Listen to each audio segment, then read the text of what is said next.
28 में बोलता है in response to a question a student stated that in an atom. अब सुनो, किसी बच्चे से कोई क्वेश्चन किया गया, अब क्वेश्चन चाहे जो भी हो, बच्चे का जवाब सुनिए क्या है।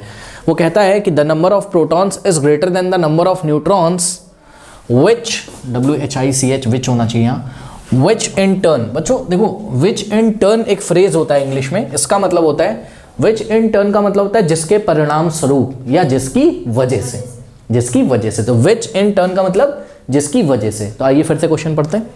उस बच्चे ने बोला कि the number of proton is greater than the number of neutron. तो क्या बात बोली बच्चे ने, पहले बताइए कि भाई जो नंबर ऑफ प्रोटॉन है वो ग्रेटर है किससे, नंबर ऑफ न्यूट्रॉन से।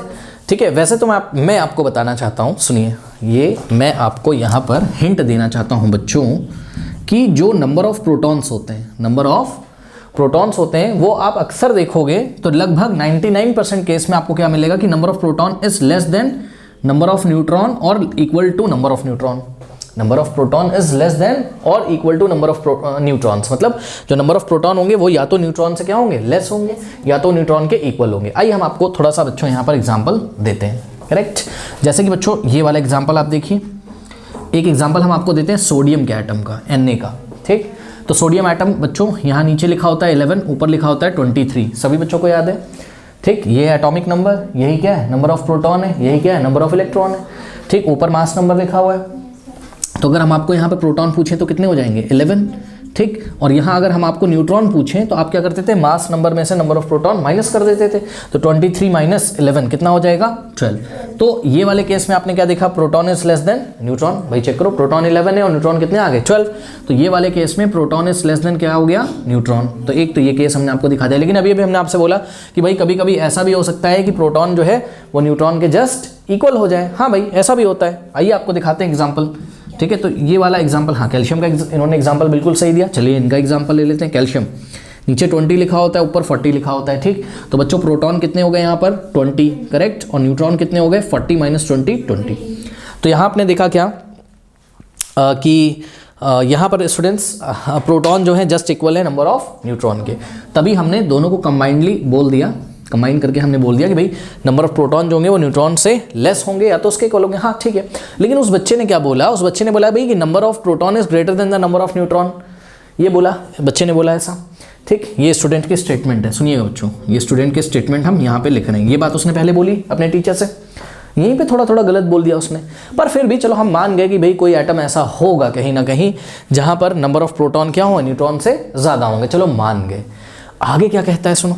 तो ये स्टेटमेंट तो चलो हम कहते हैं भाई चलो तुम्हारा ठीक है, ये स्टेटमेंट हम मान गए, होता होगा किसी एटम में, बहुत सारे एटम होते हैं, सारे तो हमें भी याद नहीं होगा, किसी को याद नहीं है। ठीक है, तो होता होगा कहीं ना कहीं। लेकिन अगर हम आगे पढ़ें तो उसने बोला which in turn is greater than the number of electrons, which in turn is greater than the number of electrons, जिसके परिणाम स्वरूप, पहले तो उसने बोला बच्चे ने कि भाई प्रोटॉन जो है वो न्यूट्रॉन से क्या होते हैं, ज़्यादा होते हैं। सर प्रोटॉन न्यूट्रॉन से ज़्यादा होते हैं, जिसकी वजह से प्रोटॉन इलेक्ट्रॉन से ज़्यादा हो जाते हैं। पढ़ो, which in turn is greater than, is greater than किसके लिए लगाया है, प्रोटॉन के लिए। प्रोटॉन इज ग्रेटर देन क्या बोल रहे हैं बाद में, इलेक्ट्रॉन। प्रोटॉन का शब्द का यूज नहीं किया, आपको इंग्लिश का स्टेटमेंट ठीक से समझ में आना चाहिए, क्योंकि बच्चे ने किसके बारे में बात करी, बच्चे ने नंबर ऑफ प्रोटॉन से ही तो स्टार्ट किया था ना बस स्टेटमेंट। बोला sir number of proton is greater than the number of neutron which in turn is greater than the number of electron, जिसकी वजह से प्रोटॉन क्या होते हैं, नंबर ऑफ इलेक्ट्रॉन से ज्यादा हो जाते हैं। तो ये जो बात बोली है, इस बात पे तो टीचर भैया गुस्सा आ जाएगा। चेक करो, नंबर ऑफ प्रोटॉन इलेक्ट्रॉन से कब ज्यादा होने लगे, नंबर ऑफ प्रोटॉन तो इलेक्ट्रॉन के इक्वल होते हैं ना। क्यों? क्योंकि जितने प्रोटॉन होते हैं न्यूक्लियस में उतने ही इलेक्ट्रॉन होते हैं, तभी तो एटम न्यूट्रल होता है। क्योंकि जितने न्यूट्रॉन पे तो देखो कोई चार्ज होता नहीं है, ठीक है। तो प्रोटॉन की वजह से आता है पॉजिटिव चार्ज, इलेक्ट्रॉन की वजह से आता है नेगेटिव चार्ज। जितने पॉजिटिव चार्ज होने चाहिए उतने ही नेगेटिव चार्ज होने चाहिए, तभी तो नेट चार्ज कितना आएगा एटम पे, 0 आएगा, तभी तो एटम न्यूट्रल होगा। सही है ना। तो ये जो सेकेंड स्टेटमेंट उसने बोला, ये तो बिल्कुल क्या है, इनकरेक्ट। अच्छा बताओ, जब सेकंड स्टेटमेंट ही उसका इनकरेक्ट हो गया तो पूरा स्टेटमेंट ही इनकरेक्ट मान लिया जाएगा उसका, है ना। बात समझ में आई कि नहीं आई? तो यहां पर आप एग्जाम में आंसर क्या कर सकते हैं, no this statement is incorrect. ठीक है, इस बच्चे का स्टेटमेंट क्या है, इनकरेक्ट है। बिकॉज इन्होंने बोला ना कि do you agree with this statement, तो no I am not agree with this statement, no this statement is incorrect, justify your answer. तो हम जस्टिफाई कैसे करेंगे, in an atom number of protons and electrons is always equal. Number of protons और electrons हमेशा क्या होते हैं, equal होते हैं। हाँ, अगर आपको ये बात लिखनी हो कि वी ऑल्सो नो कि number of proton is less than और इक्वल टू न्यूट्रॉन। ये वाली बात आप लिखो चाहे ना लिखो, लेकिन उसका स्टेटमेंट फॉल्स हो गया, बच्चे का गलत हो गया। क्यों गलत हो गया? क्योंकि प्रोटॉन तो हमेशा इलेक्ट्रॉन के इक्वल होते हैं, और वो क्या कह रहा है? कह रहा है कि प्रोटॉन इलेक्ट्रॉन से क्या है, ग्रेटर है।